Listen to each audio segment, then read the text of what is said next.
Welcome in to DNVR Locker, presented by the American Raptors. I'm Henry Chisholm, and tonight, for the first time ever, we've got Marissa Saez here. How's it going, Marissa?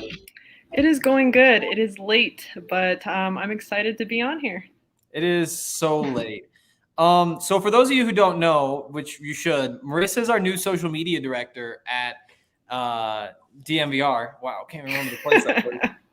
But she's also a basketball person. She played basketball in college. She's covered a lot of basketball, and she came to Boulder with me tonight to cover this game. And now we're going to talk about the game, which I think is going to be fun. There were definitely some low points, but it was a lot of fun. And it was the first time we got to see some of those new guys, and I thought it was encouraging, right? Oh, I definitely feel like it kept us on our toes. I mean, you told me ahead of time, like, this is going to be interesting. And, I mean, it did not disappoint. They definitely kept it interesting. They did. They really did. At no point did it I mean, there actually was one point where it felt safe. Like, with, 2 minutes left in overtime, they had everything under control. And then somehow it wound up being like a one-possession game at the end again still. There's a lot to talk about. Let's just jump in with these biggest takeaways here. I can go first. What is the biggest takeaway tonight? Let's go positive. Let's go with just how resilient those guys were. I mean, the fact that they were down by, what, did it get to 16 points, 14 points, 16 points, something like that? Something like that, yeah. They were still able to come back. And it wasn't, again, always pretty, but the fact that they were able to make that run, get the crowd going, I think that not only is that a good sign for the team to show that they're capable of doing that, but also it's just great for those young guys to go through that and see what that feels like. And in some ways, it might be more useful than having a blowout win. Oh, for sure. I definitely think, when we were talking to the players afterward, I think their biggest comment was we were locked in. And it was one of those things that you definitely saw in and out of the game. They definitely are a young team, which you can see, and some of the mistakes they make. But they didn't stop and they didn't quit. And I think it would have been really easy for them to do that, especially, like I said, coming from such a young mindset. But they fought hard and they pushed all the way to the end. And obviously it came out the way that they wanted to. It was good enough. And at the end of the day, that's really all you can ask for. What's your biggest takeaway here, Marissa? I would have to say my biggest takeaway, again, going back to the fact that they're a really young team, but they do have a lot of work defensively that they're going to have to work on. Like Coach said, it's going to come down to film and not focusing too much on the mistakes they made tonight. But there was a lot of times where I felt like, help defense wasn't there. Coach talked about their screens. They aren't really good at, switching on those screens. And so their person would get lost a ton. And I think that's where a lot of, points came through. And then just like those easy, points that they got from the free throw line, those easy fouls that you can easily avoid. So. Yeah, I mean, the defense is a work in progress. And I think that, Tad Boyle, he's a defensive-minded coach. It's all about defense and rebounding and all that kind of stuff. And so I think it's pretty easy to go into a season like this and say, well, that end of the court, you don't have to worry about that end of the court. You never do, because that's what they're good at. And then you remember that all these young guys, I mean, they've never guarded college basketball players before. And there's a big difference between guarding a 17, 18-year-old and guarding even I know it's Montana State. It's not the scariest opponent, but there's still guys who've been playing college basketball for 3-4 years, and they're 21, 22, some of them 23 years old. That's a challenge for a guy like KJ Simpson or Lawson Lovering to go out there and just try to make it look like you belong, because at this point, like, they just don't have that experience. You're right. You're absolutely right. And it's one of those things going into college, when you're in high school, you're the best player on your high school team.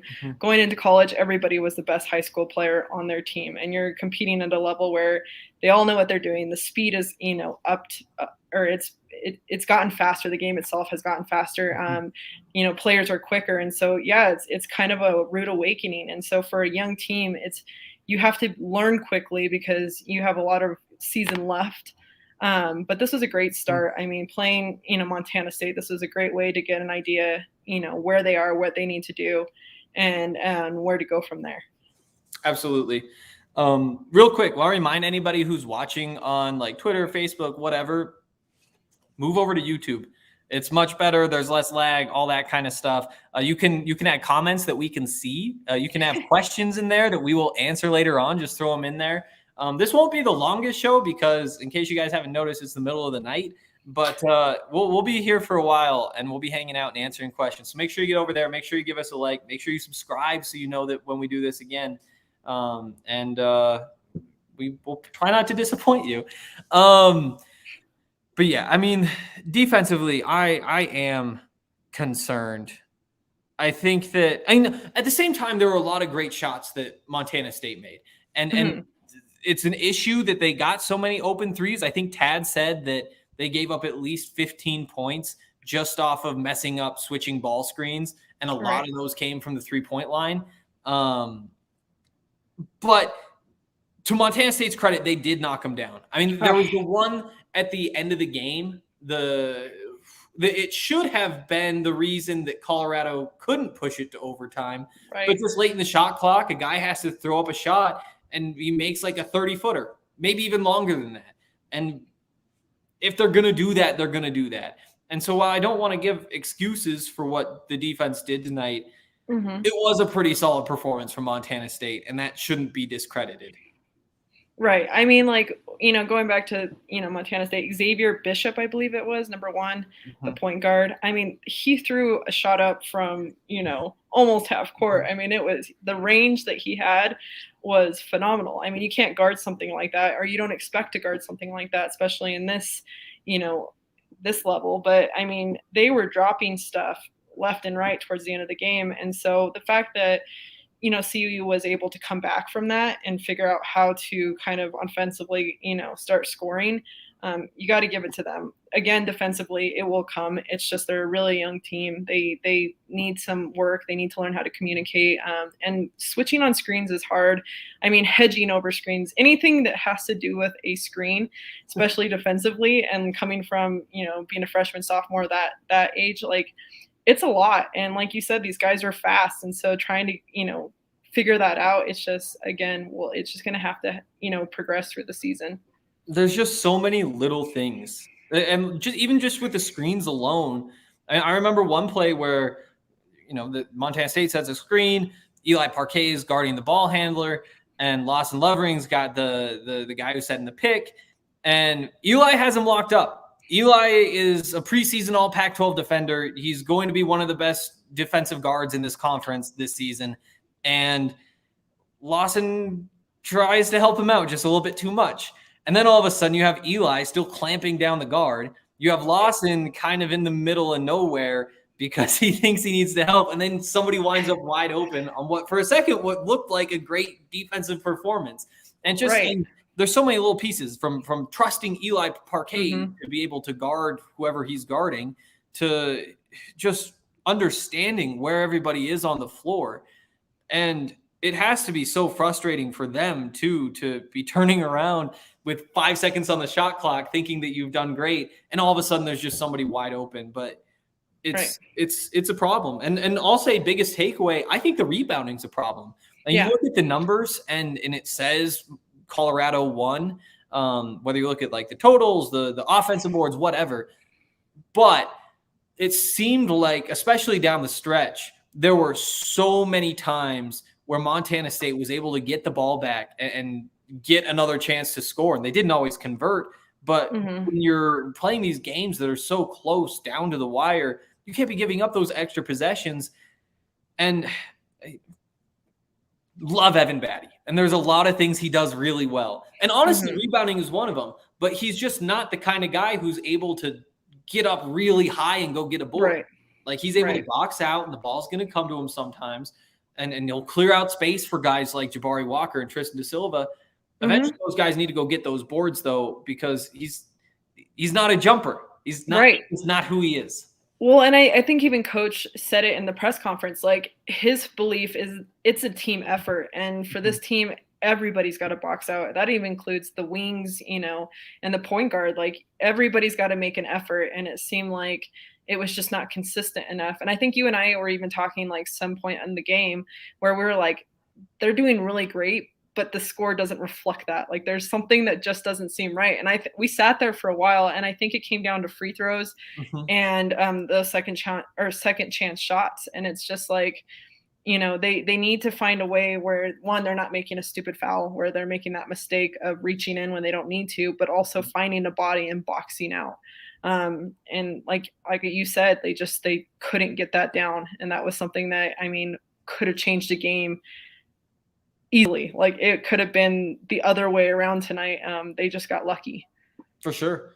And I think that, you know, so when we had that conversation, the score was like 27-24. Colorado was in front, something like that.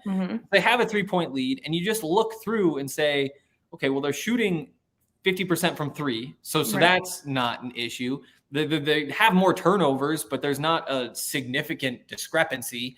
There's just so many things that you look at and you say, well, why aren't they up by more than 3 points?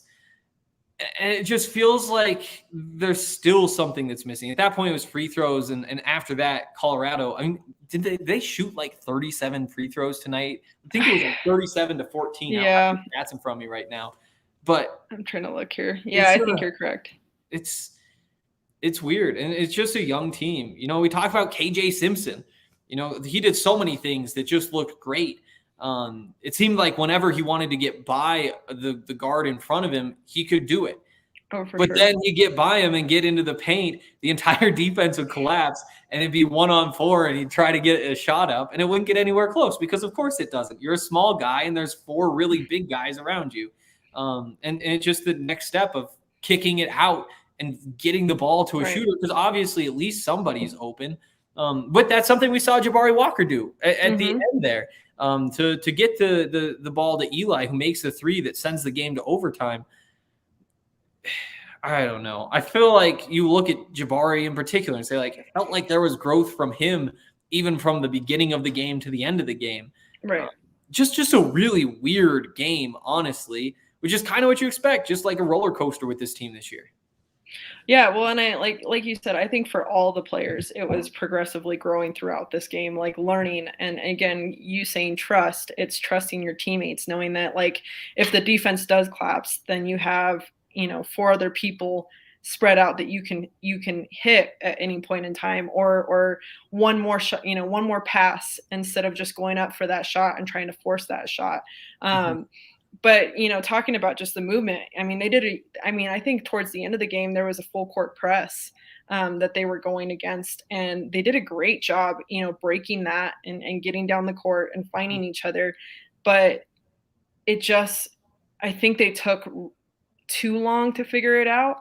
And I think that may affect them in the next game that they play, or it could affect them for the season. Like they need to figure this out quicker, but they did fine. You know, just trying to get open, trying to find those shots. And they started to get a rhythm later in the game. And luckily, you know, it went into overtime, which allowed them to really get that going. Yep. I think my last big takeaway is just that, I mean, obviously they had foul trouble, but that can really tank this team. Because you just look at the way it's constructed. I mean, you start with Jabari at the 4, Evan at the 5, and then you bring Lawson in. And he's, I mean, technically like your backup 5, but he can come in and then you move Evan down or whatever. You piece together those 3 somehow. And in a pinch, you can move Tristan da Silva from the 3 to the 4 and have him play back there. But then that just kind of opens up some other issues. Tonight, there was all sorts of foul trouble. I mean, Evan, I think he had 2 fouls in 6 minutes early on. He doesn't play the rest of the first half. He comes in the start of the second half, and it takes him 90 seconds to get a 3rd foul, and so then he has to go sit again. Right. You've got Lawson Lovering. He had 2 fouls in 7 minutes, then sat out, and he had his 4th within 10 minutes on the court, something like that. Tristan da Silva did something similar to that, but didn't wind up fouling out like Lawson did. There were struggles. And obviously the big loss there is Evan. Right. because he still wound up with something like 17 points in 21 minutes. I think it was 16 in 21 minutes, because he is the veteran out there who, when you play a team like Montana State, he's going to be able to beat whoever is guarding him. You know, I can't remember number 13's name for Montana State, but he was causing trouble specifically when Evan wasn't out there, because when you have a grown man, you just need a grown man to nullify that.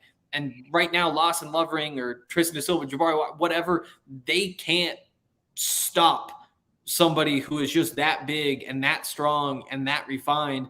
And not having Evan out there really hurt the team, obviously.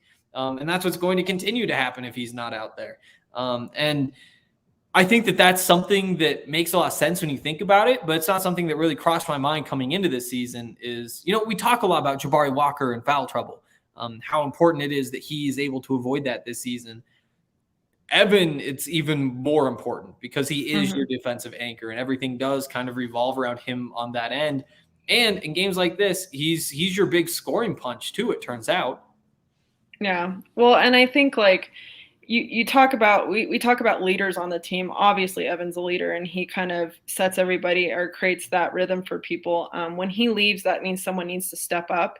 And I think that's where that foul trouble was. I mean, like there was, and obviously the refs weren't helping the situation tonight. There was definitely times where, like, you know, a charge, it should have been a charge and it was considered a block. Like you can't control that. That's something that's going to happen. Like you can't, you know, make the refs call in your favor. If they're going to call a bad game, they're going to call a bad game. But they need to have that help, and going back as a team, like having that help defense, so you're not reaching in when you're going for those things. And it's more of a team effort. I mean, you'll have those leaders that are going to help you kind of, you know, get past those defensive mistakes, but it needs to be a team effort. So you're not, you know, relying on one person. So when they do go into that foul trouble, or they do go sit on the bench for that rest moment, you know, you're not losing, you know, kind of that structure as a team. And that's what I think happened tonight. And I agree with you. I think foul trouble is really big right now. And it's going to be an issue if they don't figure it out. But, you know, they're going to get there, and it's just going to take time. Yeah, I agree. Any other big takeaways before we move along? No, I just think, you know, I think this is going to be a great team, and I'm excited to see what they do this season. And I'm excited to see what happens in the next couple of years as well. I mean, this is kind of the spark that lights everything. It's been an exciting night. Yeah, for sure. I totally agree. I think that is a good last takeaway. It was really fun. Like it was a roller coaster. They did some really, really terrible things, but they also made some great plays and were able to find a way to win.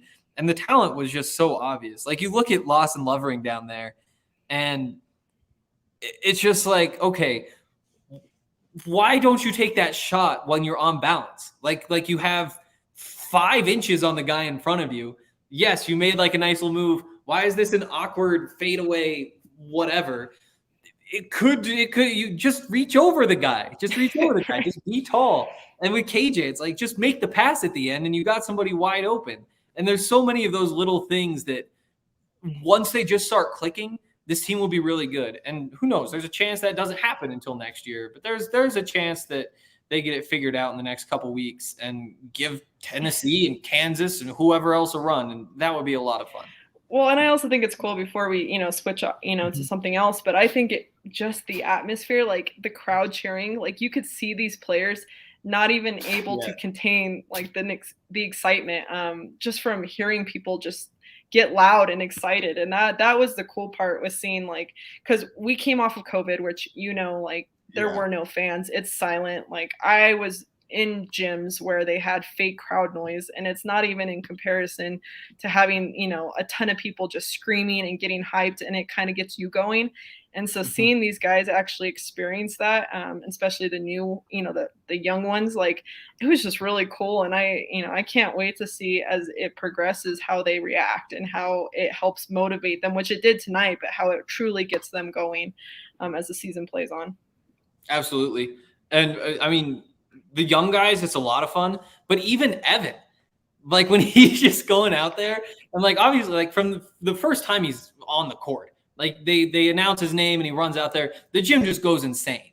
Oh, He hits a 3-pointer. The gym goes insane. I mean, anything Evan does, people love it. Like they just announced that he's coming back on the court and they'll freak out. But then Evan is running down there, the student section. He's hyping everybody up. He's giving high fives on the bench. Like I thought when he came out, when they were intentionally foul. No, it wasn't that one. It was when he came out and put De Silva in for whatever reason in overtime, that Evan was over on the bench just like screaming. KJ's like right next to him. You see Evan just like hunched over in the corner. Like he's teaching those guys how to be the hype men on the bench in the short time that he's there during the end of the game when there's energy. And just watching Evan tonight, I mean, it's a reminder of what that is like and what his relationship is with these fans. And we've got 5 more months of it. And it's going to be a lot of fun to see kind of this victory lap for him, as well as all these young guys growing. Also, we've got John E. here with the super chat saying, let's go Buffs. Nice comeback. It was a nice comeback. A lot of things that happened before that comeback. We'll get to those later. But you know what I need right now? I need a beer from Breckenridge Brewery. You need a beer. Okay. That's what we need after a game like that. So much stress. Now it's time to unwind, talk about the game. I got some writing to do after this. But yeah, nice an avalanche right now. Strawberry sky, maybe a seltzer. I'm not really in a seltzer mood, but whatever you get from Breckenridge. Oh yeah, you are. Oh, I could do a seltzer. Yeah, I believe that. Yeah, you had like that seltzer water at the game, just similar. I did. I tried to get you on that train. You weren't about it. No, I need the sugar and the calories. I need something with some bulk if I'm going to sit there and drink something. But yeah, that's also how I'm feeling about the beer. But yeah, Breckenridge Brewery, they're incredible. They do all sorts of different stuff for us. They make this show possible. They make our tailgates possible. They give us beer for that. They also sponsor the dance cam at the CU Event Center. Yes. So when they spin the little wheel and it's like you have to do the Simba or you're dancing or whatever, Breckenridge Brewery, they do all sorts of great stuff. We appreciate that. Also, DraftKings Sportsbook. So we talked when we were walking into the arena, and I said, well, I'm not going to bet on this game because I don't really know what's going to happen. It's a new team. I don't necessarily think that they're going to cover 8.5 points. I'm also not going to bet against the Buffs if I'm covering a Buffs game. But I did say, if they wind up going down by a couple points, I'll make a bet. And that's what happened. I wound up, what kind of odds did I get? It was right before things got really bad. I bet at some point you could get like plus 500, but I was able to get like, here it is, plus 230 on the Buffs. And I was like, they got to come back. They got the talent differential. Made myself a little bit of money while also making money by working. DraftKings Sportsbook. It's great stuff. And right now you can take advantage of a special offer. If you haven't bet with DraftKings Sportsbook before, now is the time, because if you bet $1 on either team to score, if you bet on $1 on either team in an NFL game and there is a score, then you win $100 in free bets. That's all it takes is one of the teams to score. It's a great deal. If you haven't gotten in with DraftKings yet, this is the time, because that's a lock. There hasn't been a 0-0 tie in like 70 years, 80 years or something. So download the DraftKings Sportsbook app now. Use the promo code DNVR and bet $1 on either team to score and win $100 in free bets. If they score, you score with promo code DNVR this week at DraftKings Sportsbook, an official sports betting partner of the NFL. Must be 21 or older, Colorado only, new customers only, restrictions apply. See DraftKings.com/sportsbook for details. Gambling problem? Call 1-800-522-4700. All right. It's time for the first stock report of the year. We're gonna run through the names. We're gonna say stock up, stock down, but then more importantly, are we buying or are we selling? You want to invest. You think things might get a little bit worse. You want to sell. That's the game. And let's just start with our guy Evan Battey. It's a tough one for him because he was 6 of 6 from the field. He had 16 points in 21 minutes. There's a lot to like, but also the foul trouble. And this team cannot afford for him to not be out there. They can't afford for him to only play 21 minutes, especially in an overtime game. So I think this is kind of a tough one. Is the stock up or is the stock down on Evan Battey after tonight's performance? Oh man. It's hard to say because it's the first game. Like there's so much that can happen. And it's like that first impression. I don't want to give him a bad rep. I think it's up right now. I think, there's still a lot to see. We don't know enough. So I'm going to go up. I don't know what you're thinking, but I'm thinking up too, but it is a tough one. I think it is. Because my thing is we've known that he's had issues with foul trouble, but I just hadn't really been thinking about that. And I don't think anybody else had, just because there's so many other things going on with the team. You just look at Evan, you look at Eli and say, okay, those two pieces are just kind of set in stone. And so you talk about what else is going on with everybody else. And so now you go through this and it's like, that's right. Evan does have a tendency to get into foul trouble. And sometimes it isn't his fault.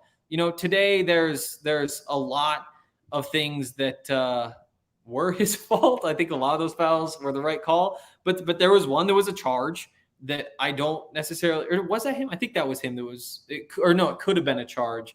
He was standing in the circle. And so it probably should have been called on him. But there was another one where a guy's bounced off him, and it was because he was big, and it happens once a game as Evan Battey is just really big, and so there's a bad whistle that happens because of it. So that sucks. But he did so many things, 6 of 6 from the field, scoring, leading, all the stuff on the bench, all that stuff. You got to say stock up. Are you buying or selling? I think I'm going to be buying. I feel like, yeah, I definitely think so. Again, talking about it only getting better. I mean, he progressively got better throughout the game. And I think that that's something you need to keep in mind. And so I think as the season plays on, I think there's only room for improvement at this point. So I'm definitely buying. I just don't think I have the heart to sell Evan Battey something. Like, I think even if I knew I was losing money, I'd still be buying. And so progressively got better throughout the game. I've got to buy. And that's what I'm going to do. Let's see. Let's go to Keyshawn. I think this one's a pretty easy stock up. First game as a starting point guard, filling in for McKinley Wright. Plays 36 minutes, the second most on the team. He's also our DraftKings king of the game. This was a tough call. So Marissa, we're going to stop with the stock report for just a second. Did I make the right decision making Keyshawn Barthelemy the DraftKings king of the game, or should it have been Evan? First game starting point guard. I think you did a good job. I think you did it right. I think so too. Obviously, I made the decision. I mean, yeah, you're always right. So exactly. That's the way the show works. Yeah, it's just tough when he has that foul trouble because there was more that he was capable of doing. And so you got to give it to somebody who played more than 21 minutes in the game. Right. Yeah. Well, and I think like Coach said, like, he does have room to grow. But one thing is he worked for it. So he kept working hard to get better at those things that he was constantly, struggling with, like the fouls or the, turnovers and things. I think his turnovers were a concern for Coach. And I think that was like one thing that he was like, even though he made the mistake, he was the first one to come back. So I agree. I like Ryan in the chat saying Neek with the king of the game. Not sure we need to be changing my name right now. But Neek, I mean, we'll get to Neek. Let's finish up Keyshawn. 36 minutes, 6 of 11, hit all 3 of his threes, added 4 boards, 5 rebounds. He did have 2 turnovers. That's kind of a low number, especially with the steal, 19 points, the most on the team. Stock is absolutely up because I think there are a lot of questions coming into this. Was he ready to be a starting point guard? I thought yes, but there were some people who still said no. Stock is up. Are you buying or selling the stock right now, though? Because it's a little high. Oh, man. I don't know. I feel like it's like a 50-50 coin toss right now. I'm going to have to say, I'm just going to go for it. I'm going to say Bine. I think that he was overall a consistent player, and it was just something that, you're not going to lose too much with him. So again, there's a lot that can happen, but I'm going to stick to it. I know. I'm buying too. I think I'm going to be doing too much buying tonight, honestly. Yeah, you could hold on to your stock if you want. Sure. But yeah, I think today I put out my 21 predictions for the season. And one of them was that I can't remember what it was with Chisholm, but one of the things I said in there was that he was going to have a season high of 28 points. And after seeing him put up 19 in the first night of the season, it makes me think I probably should have put that a little bit higher. Yeah, I mean, he's just a nice scoring punch from the point guard spot, especially for a team that can struggle to score at times. You always feel confident with him throwing up a three, because at least one of the shots that he made was with somebody in his face. It's not like he's just getting wide open and knocking him down. He can make some tough threes, and that's incredibly valuable for this team. Yeah, and they're clean. It's not like, they're anything that you have to worry about. I mean, the minute he releases it from his hand, it's, you have the confidence that at least it's going to go in at some point, So, yeah, I agree with you. Absolutely. Let's go with Jabari. 35 minutes, 4 of 8 from the field, 2 of 4 from 3. All of that sounds pretty good. The 8 rebounds, 3 assists, 3 steals, a block. Then you get to the 6 turnovers, 14 points though. Stock up or stock down on Jabari tonight? I feel like first half of the game, it has to be stock incredibly down. And then second half in overtime, it's I mean, he probably made up for it. Maybe, I don't know. Don't shoot me on this one, but I would say down. I think the turnovers and like you said, those are just things that, really counted against the team towards the end of the night. I mean, that was what they were trying to play catch up with. And so with stuff like that, I feel like that's something that you can't guarantee. So I'm going to say down. Yeah. I can't blame you for that. I mean, there were just too many stretches in the game where he just disappears. And for somebody who I think the popular opinion at this point is that he will be the best player on this team this season.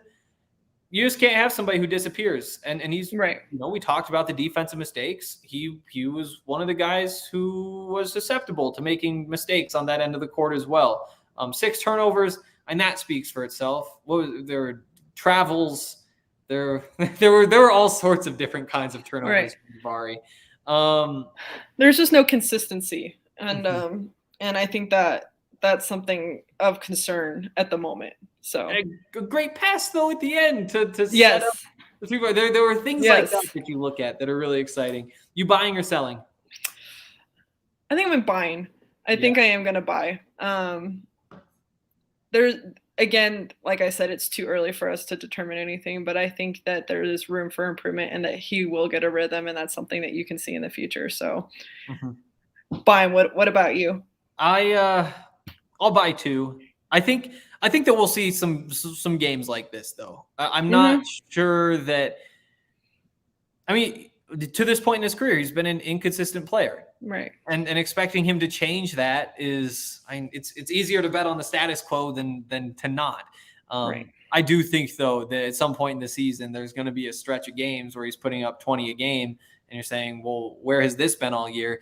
And I want to buy now so that I can sell at that point. I love that the chat is Ryan and Allie just fighting with each other. I know it's creating some tension. It's making me uncomfortable, I think. Oh no. No. Let's go to Neek next. 3 of 7, 1 of 3 from 3, 9 boards, assist, a couple steals, a block, a turnover, 11 points. Just like kind of a glue guy performance. He's their 6th man. Tad's been calling him the 6th starter.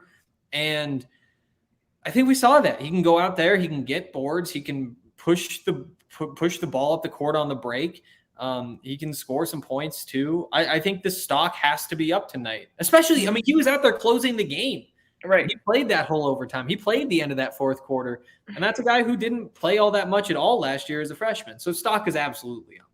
Right. And I think he's going to be the constant this entire season. He's going to keep this team like level, if anything.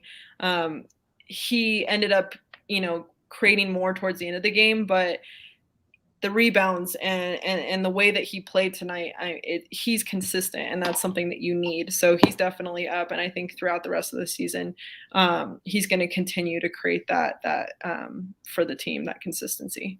Yep. And I kind of, he's somebody who could wind up being, instead of being like your sixth starter, as Tad says, just one of your actual starters. Yeah. Because he played like it. And I think having that presence on the bench, especially with how young the bench is, it's valuable. But it's something that, who knows, if there comes a time in the season where Tad's looking to shake things up, that's probably the first place I would look. And if it's not there, it's probably to KJ Simpson. Only played 13 minutes tonight, but it felt like he was out there more. Did we say, are we buying or selling Neek? I'll buy Neek stock. Oh, I'm buying. Okay. Yeah. But yeah, with KJ, I mean, it felt like he was out there a lot. Tad said after the game they need to get him out there even more. 13 minutes, see, that surprises me. Again, these numbers, like, he doesn't show up in the stat sheet all that much. I mean, he had a rebound, an assist, 6 points, and that's all he registered. But it seems like the minutes were a lot louder than that, at least to me. Yeah.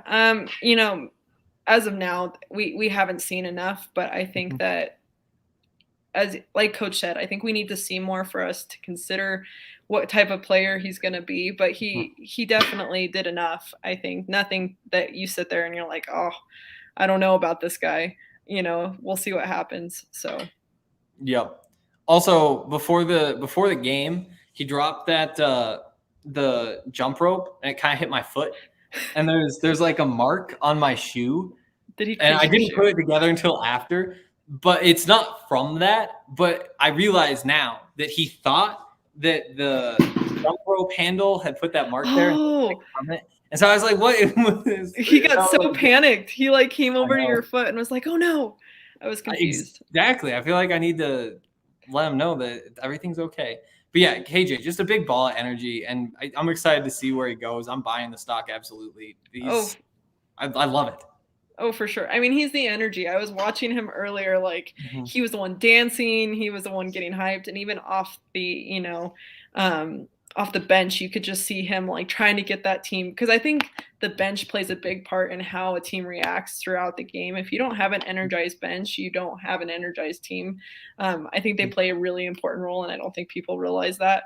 But he's the one that kept people like going the entire game. You have Evan that has that senior mentality that is being really, is trying to keep people level, but you also need that other side that's, getting people going when you are losing and when you're not, or you are struggling at some point. And he was that person. So for sure, I'm buying, if that's what you were asking. But yes, I fully buy into that. Okay, we're going to go rapid fire through a couple of these. Tristan Da Silva wasn't out there all that much. 6 points. You want to buy, sell any of that stock? I don't know. Sell maybe. I'm not sure. Okay. I'll buy it out there. Well, why not? Lawson Lovering, big guy. I mean, we didn't see all that much of him because he fouled out so quickly. Yeah. It took him 13 minutes to get 5 fouls, which again, it's something that happens with young big men. Like, they just don't know how to control their bodies. He's never played a college basketball game before. I wish that there had been a way on DraftKings to bet on Lawson Lovering to foul out, because even though I didn't think of it before the game, if I had seen that in there, I would have been like, yeah, you could totally see this happening. Right. Puts up 3 points, looks a little, he's a freshman. He's a freshman out there. Right. Going up against that number 13 guy who is not a freshman at all. But yeah, I'll buy that one. I'll throw that out there. Yeah, well, in his defense, there was a couple of those fouls that I wouldn't call fouls on his part. Again, going back to the bad calling on the refs. But yeah, I'll buy. Let's do it. Anybody else that you have any strong feelings about before we move on? Allie, Ryan. Let's see. Let's hit the thing that we're gonna hit. The blame game. We usually don't end on the negative note, but just really quickly, let's just run through here. What went wrong, and who do we have to blame for the things that went wrong? Oh man. Again, going back to the fouling and the lack of defense in some moments of the game, that definitely went wrong. If anything, I think that's like, again, going back, that's our biggest concern this season, is trying to figure out that defense. I don't know if there's anyone in particular that you would need to blame. I would say some of our down low people, our center and those wings, they weren't on help side. And there was a lot of times, like, there's only so much on switches and stuff like that and communicating. But like you talked about, people would drive to the middle, and the minute the defense collapsed, they would just toss it out and they would hit the threes, and they were on tonight. And so, like, you needed someone to shift over and get that man, and they just weren't there. And that's why, MSU had no problem, getting in a rhythm with their threes. So I don't know if it's anything in particular. I would say it's probably our bigger people, though, our bigs. Yeah, I think the easy one, honestly, if we're just talking about like who were the reasons that Montana State was able to build whatever it was, a 14-point lead, I think you got to point the finger at Evan. I mean, he was on the bench too much when they needed him to be on the court. I think that's one way to go. I think Jabari made some mistakes on the defensive end that were kind of what you're talking about, but also with some turnovers. I think that he's one that you could probably point a finger at. Yeah, I feel like that's pretty easy. I mean, I think you also talked about shots at guys, though. Yeah, I mean, we were making fun of it. I mean, the ball looked at some points like it had like oil on it. The guys would like go to grab it, and it would just like fly out. And there were plenty of breakaway moments where you're like, this is an easy layup or even a dunk, and it would just like fly out of bounds, and they would lose that possession. And those were important possessions that would have kept them at least, closer within that big lead, or even with MSU, and they just kept throwing it away. I mean, Ryan wants to only talk about Neek. I'm kind of down, but I mean, there was the possession. I can't remember if it was overtime or end of the fourth quarter. I think it was toward the end of the fourth quarter where he had a block, and then they got the ball back and he got the steal. And then he wound up, he dribbled it off his leg. I think he went to go do like a spin move, and I think he lost it. Like, he went too much, like the momentum, and it just threw it right out. There's just so many things like that. And Keyshawn had one where they're getting up the court and it's kind of on the break, and that one absolutely went off his leg and over the end line. Like, just the amount of little tiny mistakes. Like, it's honestly surprising to see they only had 16 turnovers. And it must just be because the turnovers that they had were so ugly that they're just burned into your brain. And it's not that, like, 16 is a pretty big number of turnovers. Like, that's not a number that coach looks at and says, oh yeah, that was fine. I guess you factor in there's overtime too, which makes it a little better. But I expected, if I hadn't been paying attention all game, I guess I would have expected to look down and see 20, 22. Oh, for sure. But I don't know. And the rebounding too. It just seemed like there were so many balls that slipped through guys' hands. Right. Well, and I just think in general, this game was super messy. Like, it was just it wasn't a clean game. Like, we can't walk away saying like, wow, that was just an all around good game. Yeah. Like, they played well, obviously they won, but everything was just like scrapping. Like, they were scrapping for everything in every aspect of the game, like offensively, defensively, the rebounds, offensively and defensively, like everything, even the turnovers, like everything was just a mess, but somehow they were able to put it together and create a win for them, which is, positive for us. Yeah, it worked out. Again, like I said at the beginning, I don't know. It would absolutely be more encouraging if they had gone out there and just won by 40 points. But there's a case to be made that there's a lot of value in going through what they went through and coming back from being down 14 points and having to play in those close game scenarios at the end of the fourth quarter and then go into overtime with all the pressures that come along with overtime. And it just forces you to grow up. And I think on top of that, like, the crowd was really into it at the end of that game. And as soon as they started making that run, the crowd was ready to buy in. And I think that understanding that you can make the crowd act like that and just going through the feeling of what that's like there, I don't know. Again, it'd be better if they had just won by 40. But there's so much that you can learn in those situations, and I think that they did. And I think the fact that they were able to come out on top while they did it, you just have to love what happened. Right, and it gives you a glimpse of what this team could be. So, like, they weren't completely on tonight, and there was a lot of, room, a lot of error, but they still came out winning. So imagine what this team could be if all the stars aligned. Like, they are going to be unstoppable. Like, they'll be great, So it gives you an idea that even on one of the games that they come out scrapping, they can still win. Like, it's still possible. And then, like, as the teams get harder or the season progresses and they learn more, and they sit in that film room and they have these conversations as a team, like, it's only going to get better. And if they do have games like this, we know that they can still come out of it on top. For sure. I think this is my last question before we get out of here, but what I think Tad said after the game, they're going to take tomorrow off and they're going to practice Friday or Thursday and Friday before the next game on Saturday. If you're the coach, what is going on in those practices? What are you emphasizing? What are you trying to fix over the course of the next few days? Oh, man, I think, it's taking a step back. I think, especially as we get into the season, preseason is all, or I mean, leading up to season, it's all this strategic planning. It's the redundant plays and going over those defensive moves. And then when you get in the game, you stop focusing on that. But I think these next couple days, I think it's going to need to take that step back and going through those, those movements again and really understanding, where you are in the court. But also, I think it also may be practices where you're learning to trust your teammate. And I wouldn't be surprised if coach puts them through some trust exercises. And I'm not saying like, the trust fall, but it's, it's relying and communicating. And I think communication is a big play into trust. And so I'm sure they'll do a lot of things that are repetitive around those things. Yeah, that makes sense. I mean, just grabbing the ball, just dribbling the ball up the court.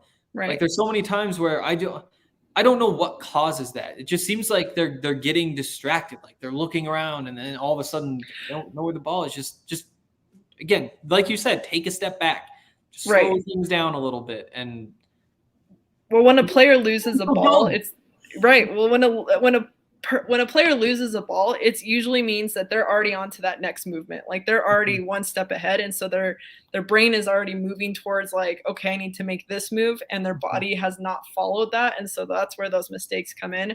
I was the queen of doing that. And it took years for me to learn, like, to slow yourself down and not, speed that up. And again, that just comes with experience. But, yeah, they need to take a step back. And I also think maybe, I don't know if coaches are already doing this, but more game situations where they understand like, okay, if this happens, this is how we adjust.